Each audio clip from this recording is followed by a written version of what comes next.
Good morning and welcome to Daily Red Devil for all of your latest Manchester United transfer news and talk. And as always, we're back with another massive show to bring you guys this morning. But before we jump into that, please do make sure to smash a like on the video and please do subscribe to the channel. Bottom right hand corner, we're only 5 subscribers away from 20,500, which is a massive milestone for this channel. So please do make sure to subscribe, get involved in the community. So on the show this morning, we're going to be talking about Sir Jim Ratcliffe's pursuit for the Manchester United ownership, and apparently there being a big issue which there might not be a way around.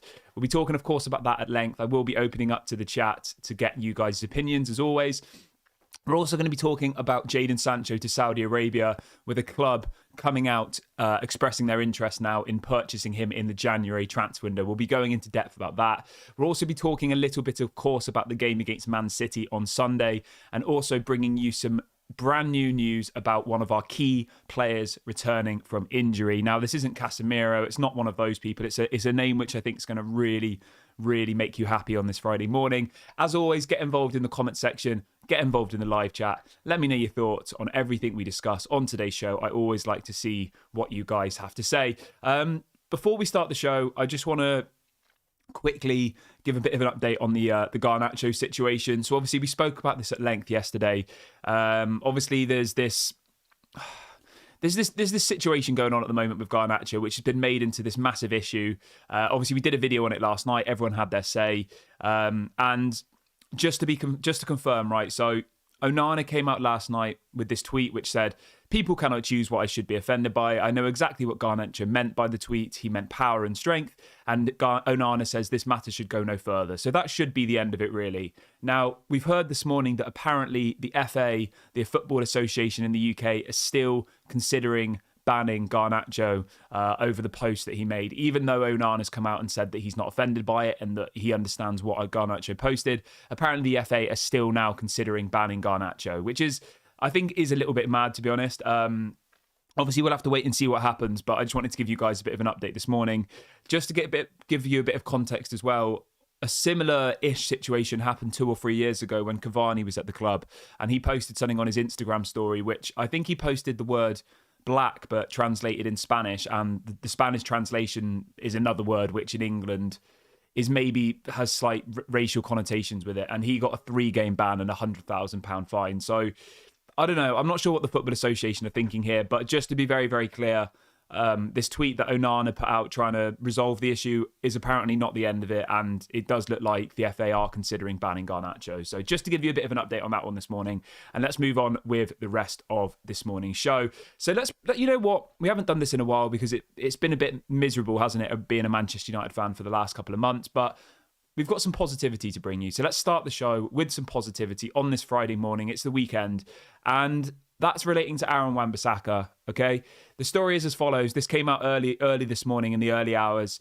It says that apparently Wan-Bissaka will return to first-team action within the next 10 days. I mean, that is incredible. That is such big news for Manchester United. I think Dalot, I don't know what it is about Dalot. I think he's okay. I don't think he's world class. I'm not saying Wan-Bissaka is world class, but I think defensively, Wan-Bissaka is elite. Going forward, I think he's a little bit questionable. Whereas Dalot, I think he's kind of okay going forward and okay defensively. I don't really think he's great at either. I think he's just kind of somewhere in the middle. But Wan-Bissaka will be back. That's really, really good news. He apparently was going to be out until Christmas. So to have him back, by early November at the latest, I think that's a massive boost for Manchester United.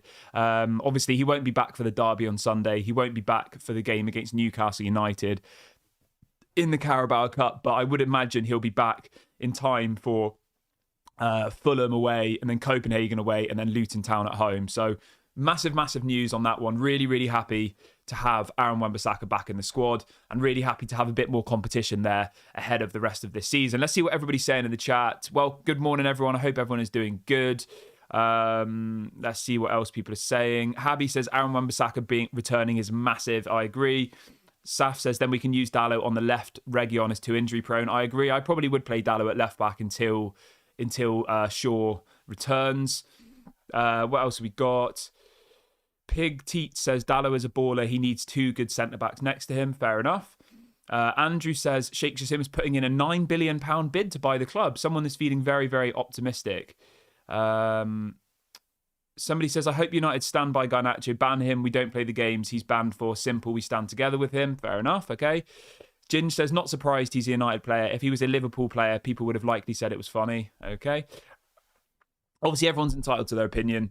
Yeah, we'll have to wait and see what happens with that one. But let me know whether you think that this situation's been blown out of proportion. I think until Onana posted the tweet, you could analyze it however you wanted. There was different, connotations that you could take from what happened. But I think, Onana putting out this statement kind of sealed the deal for me. It kind of that was it. But obviously, the FA are the FA. They're going to probably ban him and fine him.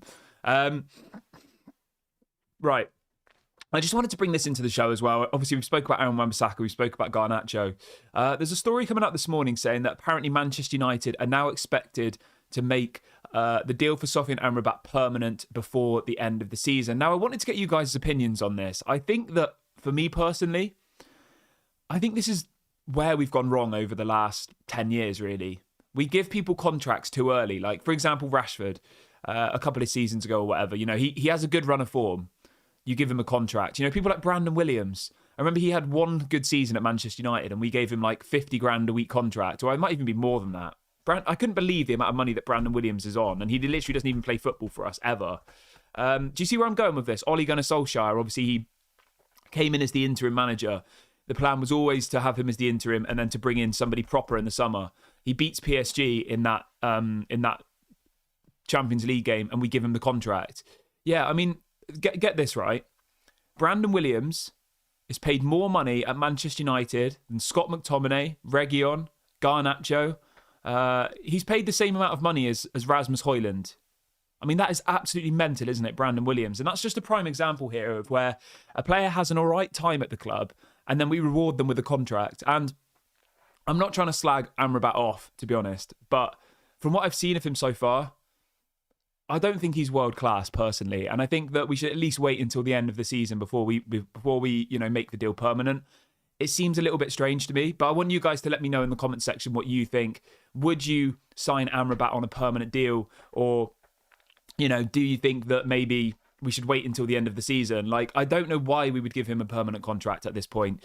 Ginge says, I feel like we've not even watched Amrabat properly yet. I mean, he's played, 3 games at CDM in his preferred position, and he's looked all right. He's not done anything wrong, but I wouldn't say he's done anything, bad at this point. I think he's been okay, and I think that's a fair analysis of the player. I'm not sat here saying, get him out of my club, he's terrible.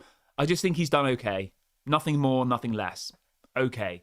And I think for Manchester United to already be exploring now making the deal permanent, I think it's the wrong decision. I do. I think you don't know who the new owner is going to be. You don't know what the budget's going to be for the new owners. What happens if we get this massive budget and they say, right, we're going to go and get, I don't know, someone better. In that position. I can't think of a name. Frankie de Jong, someone like that. We're not going to get Frankie de Jong, but someone of that quality. Like, I would much rather just almost wait until the summer, see where we're at. It's not like there's, he wants to be at Manchester United. We know that. We've got this agreement in place where I think we can buy him for X amount of money at the end of the season. So I don't know why we would fast track that. It seems a little bit strange. It's not like you've got Real Madrid, Barcelona, Bayern Munich, all of these clubs knocking at the door trying to buy him. It's just us. So, yeah. Andrew says, I'm really scared about the game on Sunday. We're not ready for this big game and we will be getting beaten. Fair enough. You're entitled to your opinion. We will, of course, be doing the match preview for this game later on today, and obviously I'll invite you all to give you your score predictions, but please do get them in the comment section in the live chat now. I think we're going to win on Sunday. I know people think you're crazy and all the rest of it. That's completely fine, but I genuinely think we're going to win on Sunday. I don't think it's going to be convincing. I think we'll park the bus, but I reckon we're going to get a win. I think Man City will be the better side. I think we'll be lucky. I just have this feeling we're going to win. Somebody saying your video is private. Strange. I don't think it's private, my friend, but I'll have a look into it after the show. Everybody who's just joined in the last couple of minutes, please do smash a like on the video. Please do subscribe to the channel as well. We are only 5 subscribers away from 20,500, so please do go and subscribe. Manny says, with Amrabat, we should wait until the end of the season. Daniel says, there's no need to give him a contract yet. Make him work for it. See how he performs over the course of a season. If you give him the contract now, unfortunately, we might see a drop in fight. I agree. Fred says, is he really good enough to improve the team? I think he isn't. I would agree with you at this point, to be honest. Malp says, I'll be stunned if we beat Man City. I can't see it happening. Zaid says, can you please pass me something that you're smoking? Yeah, mysterious. They'll have to wait and see what happens, but I'm feeling confident. I'm not sure what's going on about this private video thing. Habby says, Kieran, do you think Martial should play on the left and drop Rashford? I would be up for that, yeah. I think Martial is a left winger. He is. That was where he was best when he first came into the... that was his best position when he first came into Manchester United, wasn't it? He was always really, really good on that left wing. I would give him a try. I like Marcus Rashford. I think he did really well for us last season, but there is absolutely no harm, right? Think about this just from a, think about this from a psychology perspective, okay? If Marcus Rashford is put on the bench, I honestly think he'll come back stronger. I genuinely do. You remember that game last season where he turned up late? I think it was against Wolves away. He was late to a team meeting. He gets benched for the game. He comes off the bench and he scores the winning goal. I honestly think people like Rashford are those types of people who get complacent. They get comfortable. They think I'm going to play every single game. They think they don't have to work hard. Bench them for one game. Let them sit on the bench, let them sweat a bit, and then hopefully when they come back into the team, they'll produce. So I agree with you on that one. I think it would make a lot of sense. Al says, don't let Erik ten Hag do the transfers. Leave it to the director of football. I agree. Lee says we need a striker partner for Højlund. I 100% agree with you, mate. I would be looking at Jimenez from Feyenoord. He looks unbelievable. Or I would also be looking at the guy from the Bundesliga. Let me just remind myself what his name is. His name is Serhu Guirassy. I've probably said his name wrong. He's got 14 goals in 9 matches in the Bundesliga. Harry Kane's got 9. He's got 14. He's got a release clause of around 13 million euros as well. So I would be looking at one of those two. I mean, 13 million euros is pocket change for Manchester United. That's about 10 million pounds. I would be going and getting him in the January transfer window. Only 27 years of age, getting 14 goals in 9 matches for Stuttgart in the Bundesliga. But let me know in the striker position who you think we should go for. Let's see what else people are saying in the chat quickly. Ginge says it's a very sad state of affairs when Man United are playing at home and people genuinely feel we will lose 5 or 6, and that's not even being pessimistic, it's realistic. Fair enough. Pig Teat says, I want to see Martial play on the left wing. I would be up for it, yeah. Paul says derbies are never predictable. That's why I think we're going to park the bus. We're going to hit him on the counter-attack, and I think we're going to win. And I know people are saying, what the hell are you talking about? You're deluded. We're going to get beaten and all the rest of it. But I can just see it written in the stars. It's not going to be a good performance, but a win's a win, That's always what happens against Man City for us. We always play badly. We get them on the counter-attack, Rashford, and we'll score. And I think that's what will happen. Hendrik says the 27-year-old who is costing 17 million. Godfrey says, what front three would you play against City? Obviously, we'll do our match reaction later on today, but our match preview. I'm probably going to go with this. I would go with Højlund as the striker, Mason Mount on the right, and then on the left, I'd probably go with Rashford, purely just because of his pace on the counter-attack. I think, Garnacho, there's lots of other people who are probably more deserving, but for this particular match, where we're probably going to be very defensive, I think having that output somewhere where you can pass the ball long and they can run onto it. I think that Rashford is probably the best person for that. Maybe Garnacho, Rashford or Garnacho. I wouldn't go with Anthony Martial. United We Stand says we're going to win 3-1. Happy days. Right, let's move on to the Sergeant Ratcliffe story though, because this is the most important bit of news of the show this morning. So this is coming out from The Independent in the UK, which is a very, very credible newspaper, website, media outlet, very reliable. And they're reporting this morning that Sergeant Ratcliffe could abandon his pursuit of Manchester United if the Glazers refuse to guarantee him a route to a full takeover. Now, I'll say this from the off, right? Our worst fears are already becoming a reality with this Sergeant Ratcliffe situation, okay? All of the pro-Sergeant Ratcliffe people, all of the media have said, oh, he's not stupid enough to buy the club unless it's guaranteed that he's going to be able to have it in 2 years. And we've always sat there saying, why would the Glazers wait 2 years when they could get 6 billion from the Qataris now? Why would they do that? It makes zero sense. We all had this question, didn't we? It was the first thing I said when, Sergeant Ratcliffe was mentioned. The story then goes on to say, the reason the Manchester United board haven't yet met to discuss Sergeant Ratcliffe's bid is because of his demand for a guaranteed route to a full takeover. So anybody who's just missed that, we've just been fed lies for the last 2 or 3 weeks, okay? the Glazers clearly do not want to give Sir Jim Ratcliffe the full control of the club ever, because this story that's come out this morning has pretty much confirmed that. The Manchester United board haven't voted on Sir Jim Ratcliffe's decision because they're not happy with his demand for a guarantee of a route to a full takeover. They don't want to go. They want him to come in. They want him to prop them up. They want him to buy the 25%. They want him to be a puppet for them.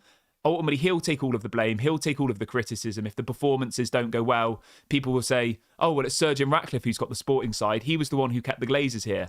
That's all that they're trying to do here. Just don't, I know you all probably know this, but just don't, just understand what this situation is for what it is. And the headline is that Sir Jim Ratcliffe is now considering walking away. He's considering walking away from the deal because he wants 100% ownership eventually. He wants a route to the whole club.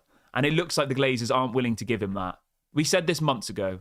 We said this at the very beginning of the process. We said this when he was, discussed a couple of weeks ago that he was going to be the most likely person. And our worst fears have now become a reality. And that is why the deal has not progressed any further. I mean, how long has it been now? 2 weeks since the Qataris pulled out and Sir Jim Ratcliffe was pretty much announced by some media that he would be the new owner. It's been 2 weeks of nothing. And the reason, as I just said, the reason why nothing has happened is because the Glazers are not willing to guarantee Sir Jim Ratcliffe a route to the full takeover. They're not happy to do that. They're not happy to commit to it now. They're not happy to say in 2 years you can buy the club for this much, in 3 years you can buy the club for this much. And that's why they're not voting on it, because at this point, he wants that. He wants full control. He wants ownership of the club, and they're not willing to give him that. So we're back to where we were before, to be honest. And I think that although maybe this sounds a little bit negative for some people, I think for a lot of us, this is actually positive, because I said this at the very, very beginning, and I'm not going to change my word, okay? I'm going to stick with what I said. I genuinely feel like the Glazers staying on their own is better than Sir Jim Ratcliffe buying 25% of the club.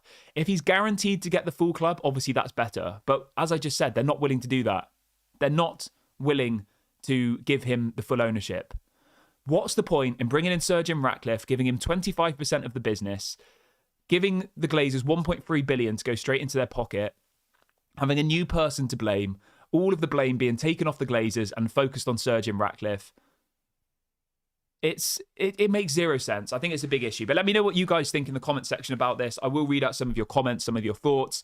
Let's see what people are saying. Habby says full sale only. I agree. Malp says always expect the worst with this club. 100%. Keith says Glazers out. Parasites. Yep.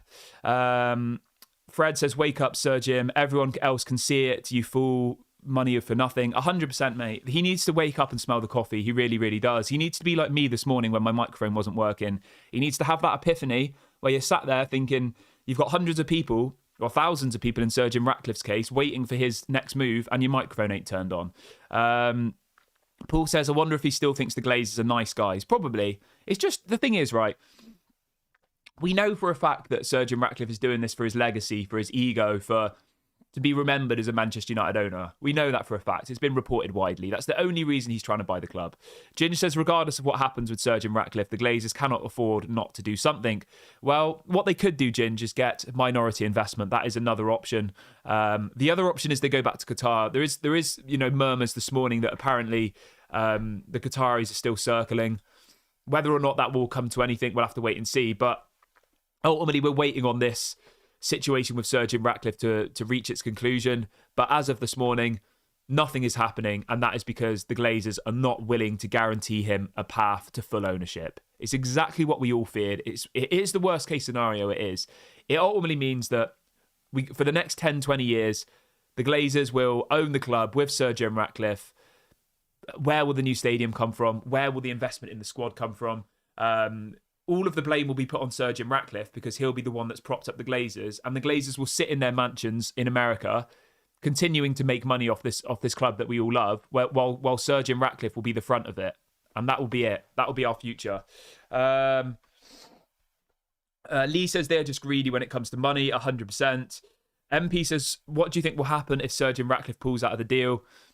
I don't know. I just think that it's going to drag on and on and on and on and on. And I think what will end up happening is I think that Sir Jim Ratcliffe will just agree to buy the club without a guarantee of full ownership. And I think that's what will happen. And I think that maybe that's what he wanted to do in the first place, but he just didn't want to.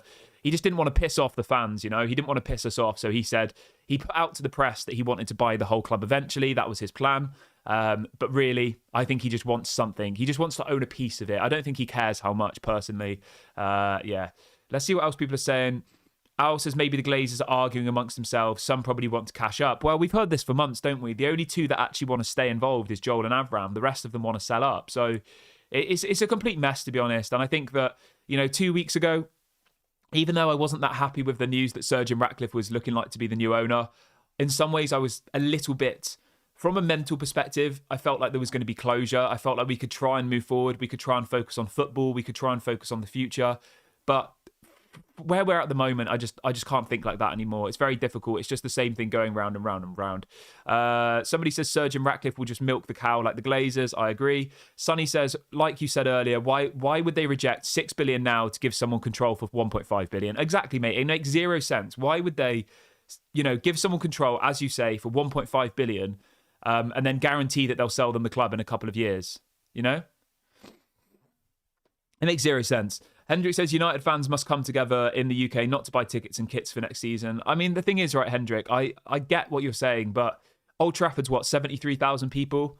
There's hundreds of millions of Manchester United fans around the world. The tickets will sell out every single year within minutes. They do every single year, whether we like it or not.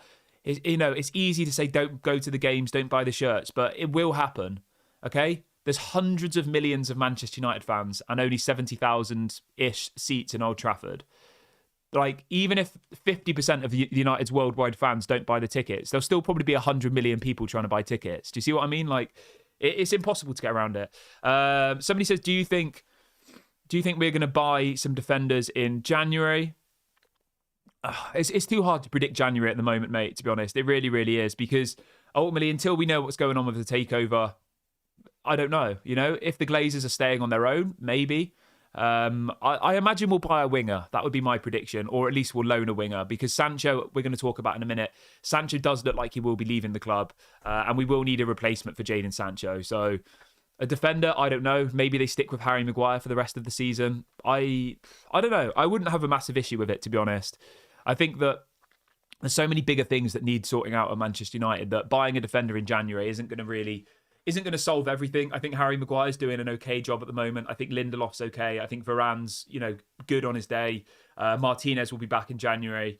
Fred says, have the Glazers shot themselves in the foot? The thing is, right, Fred, the thing with the Glazers is they've got what they wanted here. They've got Sir Jim Ratcliffe willing to keep them in power, willing to give them the, money to stay. But they still want more. They're greedy. They still want to squeeze more money out of Sir Jim Ratcliffe. And you know what? Just like, this isn't even me giving my personal feeling towards it, but I hope that Sir Jim Ratcliffe walks away. Not because I want Qatar, not because of any of that, but because I think it would just be a massive middle finger up to the Glazers. I do.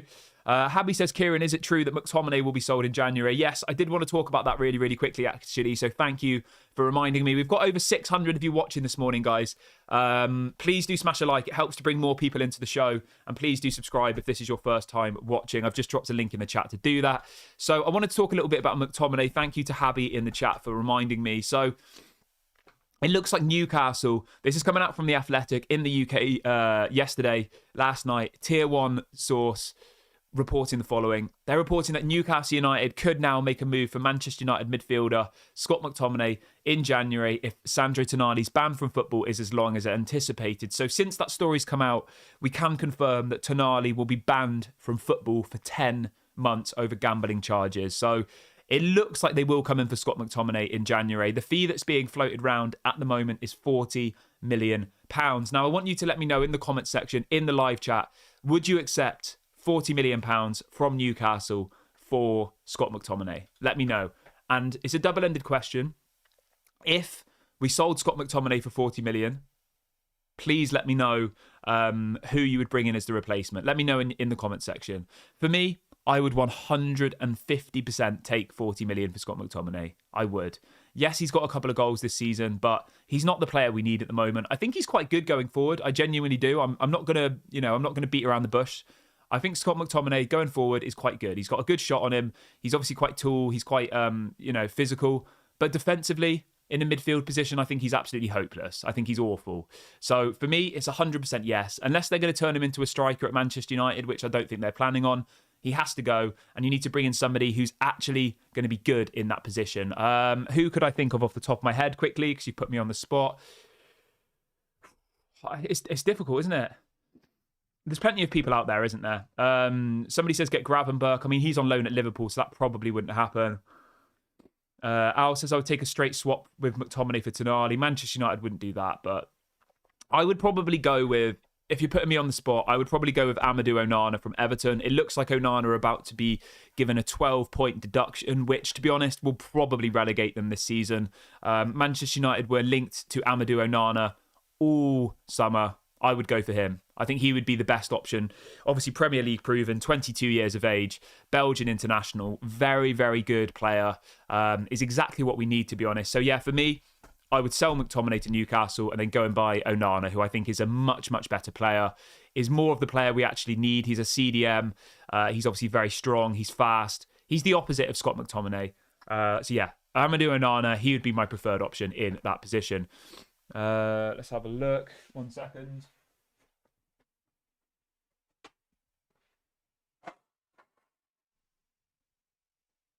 Right. Let's have a look what else we got. Somebody says Sabitzer. Nah, not Sabitzer for me. I don't think he was very good when he came. Somebody says, should we get Fred on loan? Yeah, why not? We should have never sold Fred, really, should we? Sorry, I was just blowing my nose there. What else we got? Gaminda says, £40 million deal sounds good. Use the money to buy Victor Osimhen. I mean, that all sounds great, but we need another midfielder. Habby says we should have got James Ward-Prowse. I agree. James Ward-Prowse would have been a good signing. We should have got Maddison as well. He would have been a good signing. Hassan says we need Victor Boniface, Manu Kone, Amadou Onana, Nico Williams, Gonzalo Inacio, and Jean-Claude Todibo. I like the sound of that. Al says, what profile of midfielder would we want? Centre mid or DM? I think a DM, to be honest. I think I think someone like Amadou Onana would be the perfect option for Manchester United, personally. Somebody says we should get Pedro Neto to replace Sancho. That would be a great signing, definitely. King Kevin says we need Douglas Luiz from Villa. I think he's just signed a new contract, hasn't he? But yeah, that would be interesting. Right, let's talk about Jadon Sancho quickly. We've only got a couple minutes left of this morning's show. So the story's coming out saying that apparently the Saudi clubs are now circling for Jadon Sancho's signature. And this is exactly what we need. It really, really is. We need him gone. We need the money in the bank and we need to go and reinvest it somewhere else in the squad. So the club that are apparently trying to buy him in the January transfer window is Ali. I'm not sure who actually plays for them, to be honest. It's not one of the clubs I'm familiar with in Saudi. Let's have a quick look for you. So it's the club that Roberto Firmino plays for, Riyad Mahrez, Kessie, Edouard Mendy, Saint Maximin. Okay, so they've got some decent players. I mean, I would say Saint Maximum's better than Sancho. Firmino is, Mahrez is. You know, they've got some people who are better than Sancho. Let's be clear on that. They've got some decent players. I think it would be a good move for him. They've obviously got that Gabri Veiga guy as well, who was meant to go to Man City and then he chose to go to Saudi. 21 years of age, Spanish international. Like, good players are going to Saudi, and I think Jadon Sancho needs to understand and leave. Paul says we got Kobe Mainoo coming back. That's a good point. Yeah, I hadn't really considered that. The thing is, right, I just think buying a centre attacking midfielder is pointless, to be honest. We brought in Mason Mount. He's literally played no games at all. Bruno Fernandes is not going to get dropped. Whether you like it or not, Bruno Fernandes will play every single game for Manchester United until he retires. That's a fact. Whether you like that or not is up to you. But for me, I just think that spending loads of money on a centre attacking midfielder is pointless. He'll just be sat on the bench. He won't get any game time. If anything, we should be promoting people from the youth to play in that position, because at least then, you know, maybe someone like Hannibal will actually get some opportunities, because otherwise you're going to spend 50, 60 million on a centre attacking midfielder and they'll just sit on the bench and Bruno will play every single minute of every single game. He doesn't get injured and that'll be it. Paul says, I want another striker. Daniel says Sancho and Ronaldo up front again would be a funny reunion for Saudi. Fred says, I'll stop these panic sales and we might stop regretting them at a later date. Fair enough. Mr. L says, Jadon Sancho will be back in the team once the Glazers sack Erik ten Hag. I don't want this to happen, but this is my sad prediction. Maybe, it's possible.